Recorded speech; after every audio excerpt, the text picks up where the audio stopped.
에레미야서 45장은 상당히 짧죠. 5절밖에 안 됩니다. 그리고 그 배경이 되는 때도 여호야김 왕 즉위 4년이라고 되어 있습니다. 그래서 혹시 앞에 읽었던 본문들을 좀 기억하시는 분은 여호야김 왕 4년에 예레미야가 예언한 적이 있었는데 뭐 그런 생각이 들 겁니다. 그래서 그 36장에 보면 나와요. 36장에 보시면은 유다 왕 요시야 왕의 아들 여호야김 제4년에 여호와께로부터 예레미야에게 말씀이 임하니라 이르시되 그렇게 되어 있습니다. 그래서 여호야김 왕 4년에 요시야 왕의 큰아들인 여호아스가 폐위를 당하고 이제 여호야김이 세임을 받은 다음에 4년 만에 예레미야 선지자가 여러 가지 말씀을 증거했습니다. 그런데 그 증거하는 때에 오늘 본문에 나오는 바룩이라고 하는 사람이 나옵니다. 여호야김 넷째 해에 네리의 아들 바룩이 예레미야가 불러주는 대로 이 모든 말을 책에 기록하니라 그렇게 되어 있거든요. 이제 예레미야가 불러주고 바룩이 받았었다고 되어 있어요. 그러니까 예언을 하는 것하고 또 예언을 기록하는 것하고가 약간 다른 행위입니다.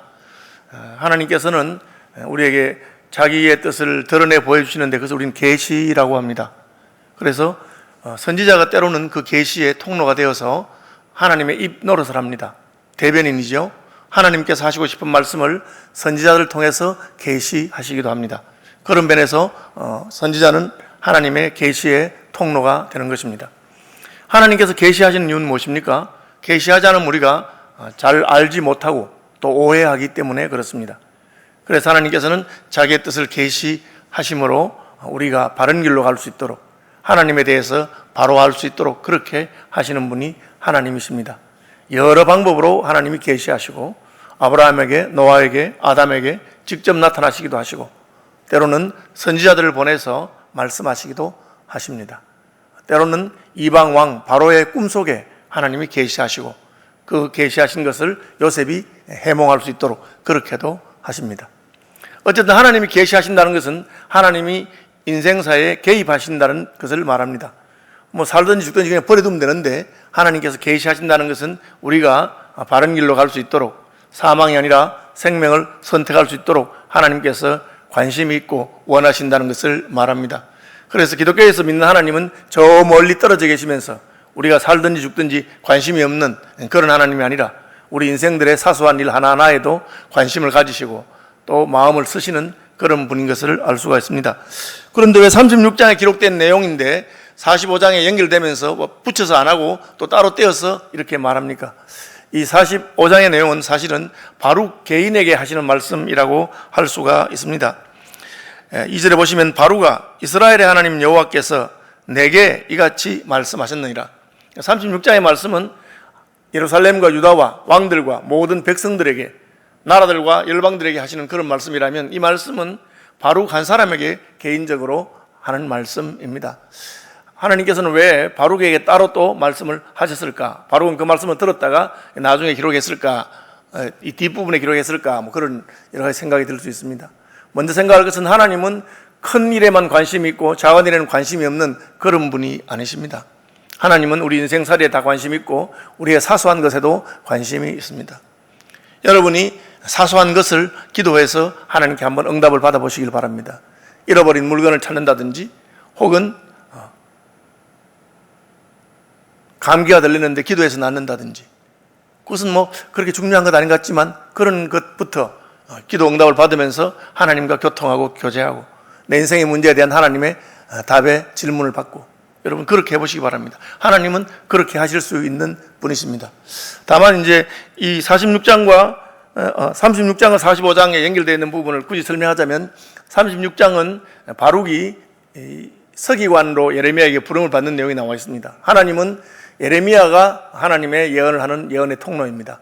그런데 그냥 예언하지 않고 예레미야에게 내가 네게 말하는 것 예루살렘과 유다와 열방에 대해서 말하는 것을 잘 기록해 두어라 그렇게 말하고 있습니다. 여러분 기록하는 것은 오늘날은 뭐 쉬운 것입니다. 오늘날은 글을 모르는 사람이 거의 없고 특별히 대한민국은 문맹이 거의 없는 나라입니다. 그렇지만 한 세기 전만 해도 우리나라에도 글을 알지 못하는 사람들이 많았고요. 한문을 주로 썼을 때는 남자들, 양반들 외에는 글을 가르치지도 않았던 그런 시절도 있습니다. 쉬운 한글이 창제된 다음에 아내자들에게도 한글을 읽도록 하기도 했고 그렇습니다. 제가 대구에서 개척했을 때 그 교회 할머니 한 분은 초등학교 나오지 않았는데 한글을 몰랐습니다. 근데 남에게 그 말할 수 없었습니다. 자기가 글을 모른다는 사실을 부끄러우니까 자기 이름도 쓰지 못하고 그렇게 했는데, 교회 와서 예수를 믿고 나서 세례받고 학습하고 세례받고 공부하면서 성경을 읽고 싶은 마음이 너무너무 생겼습니다. 그래서 하나님께 기도했는데 어느 날 갑자기 아무도 가르쳐주지 않았는데 성경을 읽게 됐습니다. 그래서 그때부터 얼마나 기뻐하시고 좋아했던가 하는 그런 기억이 납니다. 그래서 제가 참 신기하다, 하나님께서 그렇게도 하시는구나. 어쨌든 요즘보다 옛날에는 글을 모르는 사람이 많았고, 이 예레미야와 바룩 시대에만 해도 글을 쓰는 것은 특별한 일이었습니다. 뭐 볼펜, 만년필 같은 게 그냥 한 주먹씩 돌아다니는 그런 시대는 아니잖아요. 제 방에도 제 책상 서랍 열면 그냥 필기도가 가득 끄덕 있습니다.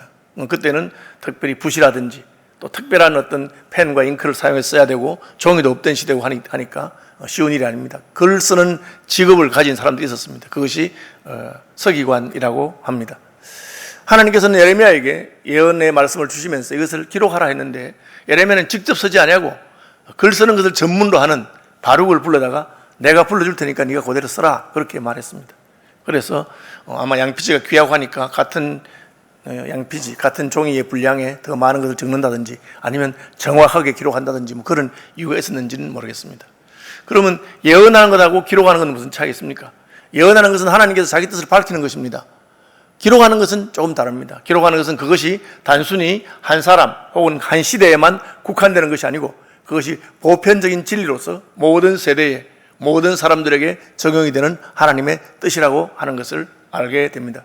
우리는 아담과 노아와 아브라함 같은 이들이 하나님을 만나고 하나님의 음성을 들은 것을 알고 있습니다. 그렇지만 그들은 성경을 기록하지 않았습니다. 성경을 기록하는 것은 모세에게 기록하도록 하나님께서 하셨습니다. 그래서 하나님의 계시를 받는 것과 그것을 기록하는 것은 다른 것입니다.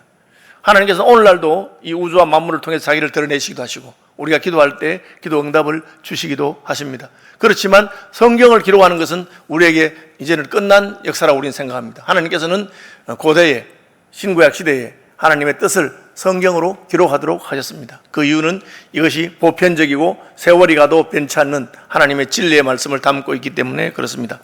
어쨌든 하나님은 예레미야를 통해서 예언하셨는데 바룩을 통해서 그 예언한 내용의 말씀을 기록하도록 그렇게 하셨습니다. 열방에 대한 이야기, 또 예루살렘과 유다의 멸망에 대한 이야기입니다. 바룩은 이것을 기록할 뿐 아니라 예레미야에 의해서 금식일에 성전에 가서 내가 불러준 바를 네가 기록한 것을 들고 와서 그대로 읽으라, 그렇게 말했습니다. 그래서 바룩은 자신이 기록한 내용을 그냥 그대로 읽었습니다. 오늘날 우리는 선지자라든지 이런 혹은 성경의 예언을 기록하는 그런 사명이 없지만 기록한 내용을 그대로 읽을 수 있습니다. 그것이 복음을 그대로 전달하는 것이죠. 이 일을 하면서 바룩은 굉장히 고통스러웠고 힘들었다고 말하고 있습니다. 3절입니다. 내가 일찍이 말하기를, 이 내가는 바룩입니다. 하나님께서 하는 말씀이에요. 바룩아, 내가 일찍이 말하기를 화로다, 여호와께서 나의 고통에 슬픔을 더하셨으니 나는 나의 탄식으로 피곤하여 평안을 찾지 못하도다. 선지자 예언의 말씀을 기록하는 사람입니다. 그리고 그 기록한 것을 그대로 낭독하는 사람입니다. 그런데 왜 그는 고통과 슬픔이 있다고 말하고 있습니까? 여러분, 하나님의 말씀을 듣는 것은 귀한 일이기도 합니다. 더구나 그것을 기록으로 남기는 것은 놀라운 축복이라고 할 수 있습니다. 그러나 이 하나님 말씀을 보는 자 혹은 말씀을 기록하는 자 혹은 말씀을 전파하는 자는 두 가지 큰 고통이 있을 수 있습니다. 하나는 첫째로 그 말씀의 내용이 고통스럽기 때문에 그렇습니다. 성경은 우리에게 좋은 말만 하는 책이 아닙니다. 좋은 게 좋다고 모든 게 좋은 것 아닙니다. 성경은 우리에게 하나님의 사랑과 구원에 관한 말씀도 증거하지만 또한 심판과 저주와 형벌에 관한 말씀도 있습니다. 목사로서도 교인들에게 축복의 말씀을 할 수 있으면 얼마나 좋겠습니까? 그러나 때로는 교인들에게 회개를 촉구하고 혹은 개인적으로 충고해야 되고 그럴 때는 마음이 굉장히 무겁습니다. 요나에게 주어진 말씀처럼 40일이 지나면 니네웨가 무너질 것이다. 그런 말은 힘든 말입니다. 우리가 예레미야서를 계속 보고 있는데 아시는 대로 예레미야 선지자는 너희는 이제 망했다. 하나님이 심판하실 것이다. 하나님의 심판을 달게 받아라. 바벨론이 공격해오거든 항복해라. 포로로 잡아가거든 끌려가거라. 그래야 너희가 살 수 있다. 이것은 애국적으로 보이지도 아니하고 마음에 들지 않는 말씀입니다. 그래서 그런 말씀을 전할 때 선지자의 마음은 힘들고 그런 말씀을 기록하는 서기관 바룩도 굉장히 고통스러웠다고 말하고 있습니다. 하나님 말씀은 때로는 고통스럽습니다. 왜? 그것이 우리의 현실을 그대로 드러내주기 때문입니다. 판타지 소설이나 무협지 같은 데는 고통이 없습니다. 그것은 현실을 잊어버리게 하고 외면하게 만드는 것입니다. 그렇지만 현실을 있는 그대로 드러내지 아니하면 그 문제는 해결되지 않는 것입니다. 우리나라도 마찬가지입니다. 코로나가 어떠한데 잘하고 있다, 괜찮다, 우리나라 최고다. 부동산 문제가 어려워도 아무 문제 없다, 괜찮다, 잘 되고 있다, 그렇게 말해서는 해결이 되지 않는 것이죠. 사실 있는 그대로 드러내는 것은 고통스러운 일입니다. 그렇지만 그렇게 해야 됩니다. 바룩은 하나님의 계시의 말씀을 취급하는 자로서, 그 계시를 기록하는 자로서 자신이 고통스럽다고 말하고 있습니다. 두 번째, 이 계시의 말씀을 취급하는 자에게 또한 힘드는 것이 있습니다. 그것은 무엇입니까? 고통스러운 말씀을 증거해야 되기 때문에 그렇습니다. 그 말씀을 증거할 때 듣는 자들이 잘 받아들이면 기쁩니다. 비록 안 좋은 말씀하고 힘든 말씀하고 어려운 말씀 했지만, 그러나 그 말씀을 다르게 받으면 하나님의 구원이 있기 때문에 그렇습니다. 40일이 지나면 니네웨가 무너지리라. 고통스러운 말씀이었지만 니네웨는 그 말씀을 듣고 다 회개하고 주께로 돌아왔습니다. 그럴 때는 말씀을 전하는 자는 기쁘고 좋습니다. 예수 믿지 않으면 지옥 갑니다. 그 말씀은 힘든 말씀이지만 그 말을 듣고 그 영혼이 주께로 돌아온다면 얼마나 좋겠습니까?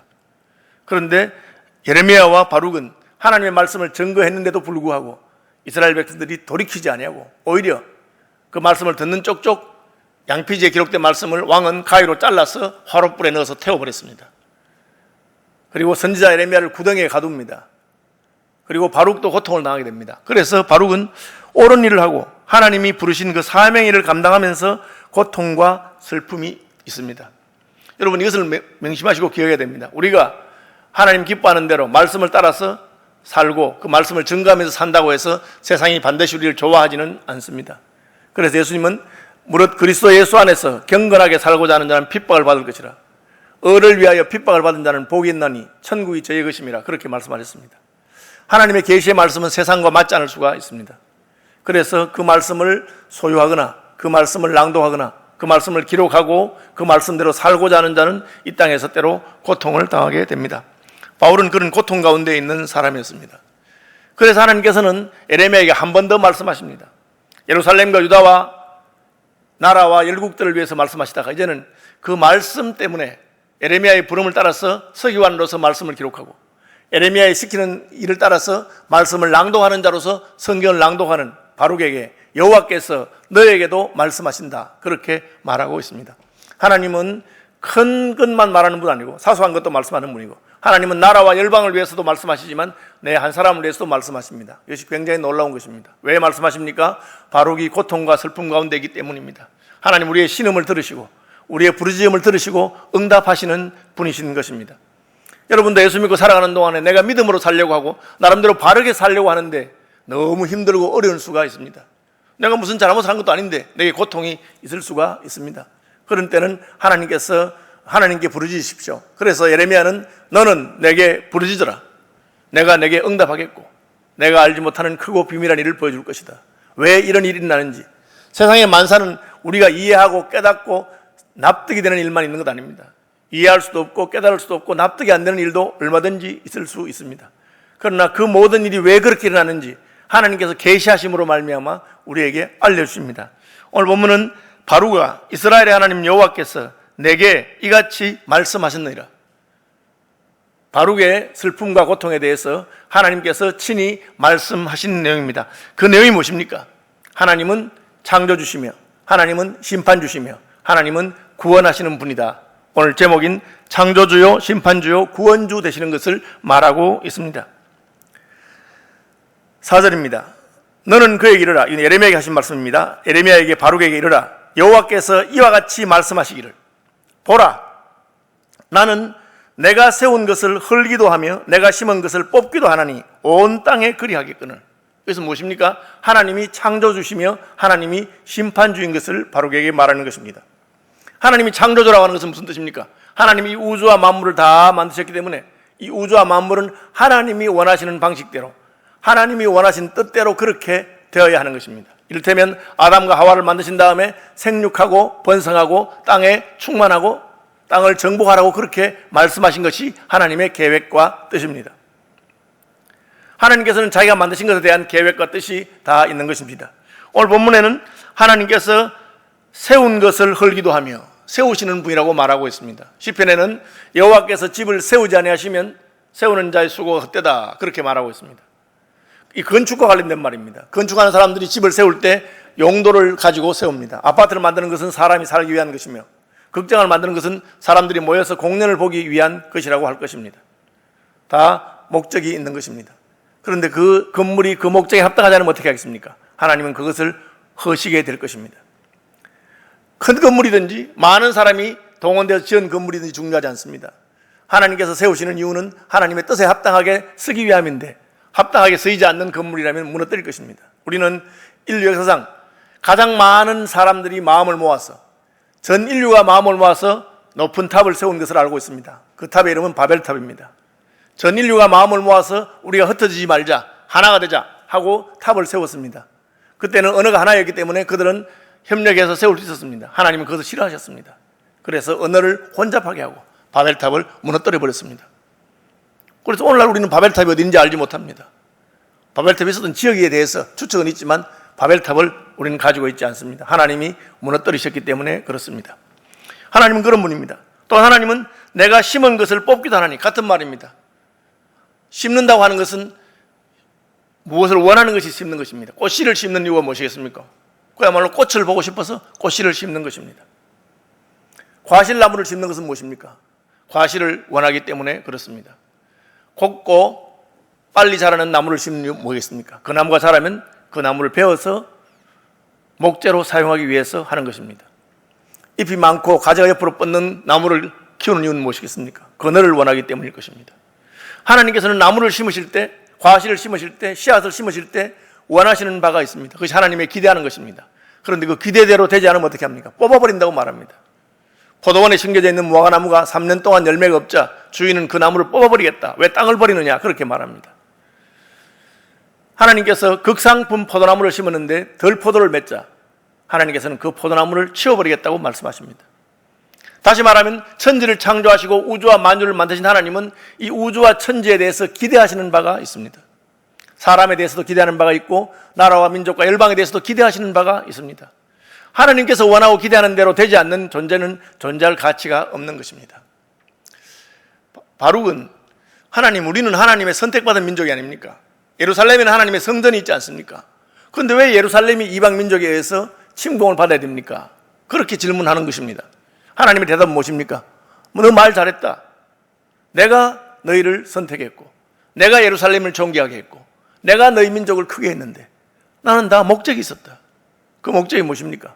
제사장 나라가 되고 하나님을 섬기고 세계와 열방에 하나님을 전가하는 민족이 되길 바랬다. 그런데 너희는 하나님을 섬기는커녕 우상을 섬겼다. 하나님의 율법의 말씀을 주었고 여러 번 선지자를 보내서 가르쳤음에도 불구하고 듣지 않았다. 예수님 시대도 똑같은 일이 있습니다. 선지자를 보내도 듣지 않으니 이제 아들을 보내셔서 아들 예수님이 친히 예루살렘 성전에서 가르칩니다. 듣는 자들이 예수님 말씀을 거부하면서 왜 성전에서 누구 허락을 받고 가르치느냐 그렇게 말했습니다. 예수님 포도원 비유를 말씀하시면서 이 성전이 돌 하나도 돌에 남지 아니하고 다 무너질 것이다. 왜? 성전은 하나님 아버지의 집이고 그것은 기도하는 곳이며 하나님 말씀이 선포돼야 되는데 너희가 강도의 소굴을 만들었기 때문에 내가 더 이상 견딜 수가 없다 그렇게 한 것입니다. 이방인의 심판에 대해서 이방 민족의 멸망에 대해서는 에레미야나 바룩이 별로 갈등이 없었던 것처럼 보입니다. 그런데 왜 예루살렘, 택한 백성 이스라엘, 성전 왜 무너져야 되느냐에 대해서 하나님이 같이 말합니다.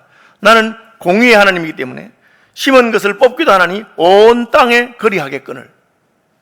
하나님은 온 땅에 있는 모든 것에 같은 기준을 가지고 있다고 하는 것입니다. 우리가 교회 다닌다고 해서 우상을 숭배하고 하나님을 신뢰하지 아니하고 내 멋대로 하는데 하나님이 심판하지 않을 수 없다고 말합니다. 하나님은 공의로운 분이기 때문입니다. 온 땅에 그리한다. 바루가 네 마음이 아프고 고통스럽지만 그러나 이것이 오늘날 예루살렘과 유다가 처한 형편이다. 내가 심판하지 않을 수가 없다. 그렇게 말합니다. 하나님께서는 공의로우신 분입니다. 그분은 천지를 창조하셨고 또 창조된 모든 것들이 하나님의 뜻에 합당하지 않으면 뽑아버리시고 심판할 수 있는 분이십니다. 그것이 하나님이 창조주시며 창조주시기 때문에 심판하시는 분이신 것을 바룩에게 말하는 내용입니다.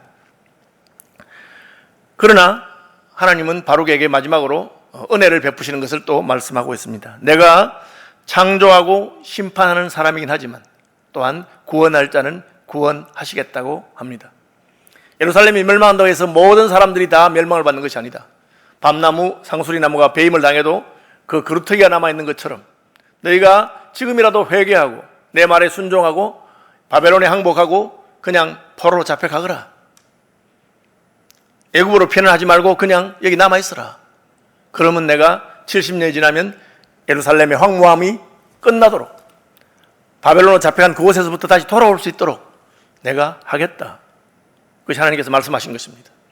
여러분, 세상의 모든 만물과 인생들은 범죄였기 때문에 하나님의 창조의 목적을 잘 드러내지 못했기 때문에 심판받아 마땅한 것입니다. 듣기 싫지만 지옥 가야 마땅할 인생들입니다. 그러나 하나님께서는 그것이 끝이 아니고 거기서 자비와 긍휼을 베푸신다고 말합니다. 바로가 너와 같이 말씀을 듣고 마음이 고통스럽고 너와 같이 말씀 때문에 슬퍼하고 민족들이 멸망하는 것 때문에 애통하는 사람들이 있느냐? 내가 그런 너희들은 구원해 주겠다고 말씀하십니다. 내가 5절입니다. 내가 너를 위하여 큰 일을 찾느냐? 그것을 찾지 말라. 이게 뭡니까? 보라, 내가 모든 육체에 재난을 내리리라. 하나님의 심판이 임했는데 그 심판을 내 힘으로 막으려고 한다고 해서 막아지는 것이 아니라는 것입니다. 바벨론의 공격이 임했는데 우리가 무슨 모여서 적들을 물리치자 결심한다고 해서 되는 것이 아닙니다. 이것은 바벨론과 이스라엘의 문제가 아니기 때문에 그렇습니다. 이것은 하나님과 이스라엘 사이의 문제입니다. 이것을 막으려면 하나님께 나아가서 부르짖어야 됩니다. 히스기야는 그렇게 해서 부르짖었습니다. 하나님이 15년 동안 여유를 주셨습니다. 그런데 그때 태어났던 므낫세는 하나님의 마음을 너무 상하게 하고 그 아들 아몬도 하나님의 마음을 너무 상하게 했어. 하나님이 이제 막 손을 들어서 징계하려고 했는데 유다의 마지막 희망이던 요시야 왕이 나와서 종교개혁을 일으켰습니다. 그러나 그가 죽자 말자 여호아스, 오늘 보면 나오는 여호야김 아들 여호야긴, 그리고 시드기야까지 그야말로 내 왕이 달아가면서 하나님의 마음을 상하게 하고 한 번은 바벨론 의지하고 한 번은 애굽을 의지하고 그렇게 했습니다. 그래서 하나님이 이제 끝났다. 내가 심판할 것이고 너희가 심판의 회초리를 맞으면서 고난 가운데서 회개하고 돌아오는 수밖에 없겠다. 그것이 하나님의 결정이었습니다. 바룩과 예레미야는 그 명령을 전달하는 것이 너무 고통스러웠지만 그러나 하나님 어떻게 다른 길이 없겠습니까? 하나님께서는 없다고 말씀하십니다. 내가 너를 위하여 큰 일을 찾느냐? 그것을 찾지 말라. 보라, 내가 모든 육체에게 재난을 내리리라. 이제 끝났다. 내가 할 수 있는 것은 끝났다. 왜? 이미 하나님의 심판이 선언되었기 때문입니다. 도끼가 나무뿌리에 놓여 있습니다. 이제 심판 날이 왔습니다.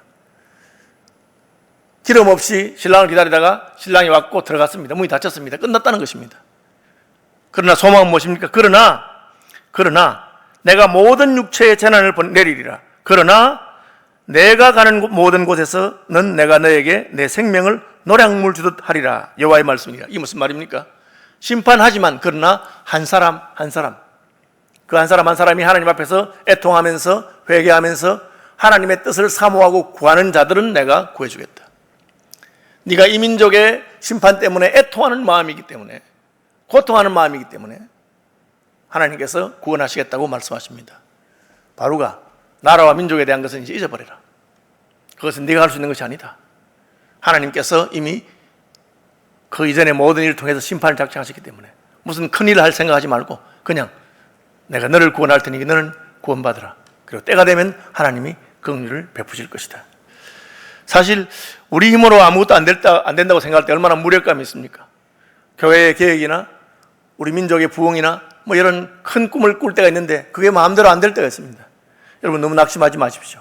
그것은 하나님의 손길에 넘겨두시고 우리는 우리가 할 일을 하는 것입니다. 때가 되면 하나님께서 하십니다. 성경은 또 교회사는 부흥이 우리의 노력으로 오는 것이 아니라 하나님의 은혜에 따라 오는 것을 보여주고 있습니다. 이런 말이 있습니다. 우리는 파도를 불러일으킬 수 없다. 그러나 파도가 올 때 파도를 탈 수는 있습니다. 하나님께서는 파도를 보내시는 분이시고 하나님께서는 부흥을 보내시는 분이십니다. 우리는 기다리면서 하나님의 은혜와 긍휼이 임하기를 기다립니다. 그리고 그 파도가 올 때 우리는 파도를 타고 전진할 수 있습니다. 하나님은 바룩에게 내가 너를 위하여 큰 일을 찾느냐? 그거 찾지 말아라. 내가 모든 육체에게 재난을 내릴 것이다. 그러나 내가 가는 모든 곳에서는 내가 너에게 생명을 노량물 주듯 하리라. 노량물은 빼앗아온 것을 말합니다. 적군이 빼앗아가는 걸 다시 가서 되찾아온 것입니다. 마치 다윗이 사자의 입에서 곰의 손에서 어린 새끼 양을 다시 찾아오듯이 하나님께서는 찾아오실 수 있습니다. 세상이 다 망한다 하더라도 그 가운데 다니엘을 예비하시고 에스더를 예비하시고 그 가운데 하나님의 구원의 능력을 보여줄 사람들을 남겨놓으시는 분이 하나님이십니다. 밤나무 상수리나무가 배임을 당해도 그 그루터기가 남아있는 것처럼 이 땅에 남아있는 자들을 통해서 거룩한 그루터기를 세우시는 분이 하나님이신 것을 말하고 있습니다. 그러니까 바로가 더 이상 낙심하지 말고 좌절할 필요도 없고 너는 내가 주는 구원을 붙들고 있어라. 이 말은 아비가일이 다윗에게 한 말입니다. 다윗이 사울 왕에 의해서 쫓김을 받고 국가 권력이 그를 공격하고 쫓아다니고 있습니다. 갈 데가 없습니다. 그때 아비가일을 통해서 하나님은 다윗에게 말씀하십니다. 왕이시여, 왕이 하나님의 일을 하고 있기 때문에 하나님께서 그분의 생명사계로 당신을 보호하실 것입니다. 아무도 당신을 건드리지 못할 것입니다. 실제로 이 일은 에레미야 이후의 선지자들 다니엘이라든지 에스더에 의해서 다 나타나고 있습니다. 사자굴에서도 풀무불 가운데서도 하나님이 지키시는 것을 보여주고 그 나라의 가장 높은 신하가 유대인들을 다 죽이려고 해도 하나님께서는 그 페르시아 왕궁 깊숙한 곳에 믿음의 인 에스더를 숨겨두어서 그 한 사람을 통해서 자기 백성을 구원하실 수 있는 분인 것을 보여준 것입니다. 다시 말씀으로 돌아가겠습니다. 하나님께서는 우리에게 자신의 뜻을 계시하시는 분이십니다. 그 계시의 핵심 무엇입니까? 하나님이 창조하셨고 그 창조의 뜻대로 되지 않는 것들을 심판하실 것이라고 말씀하십니다.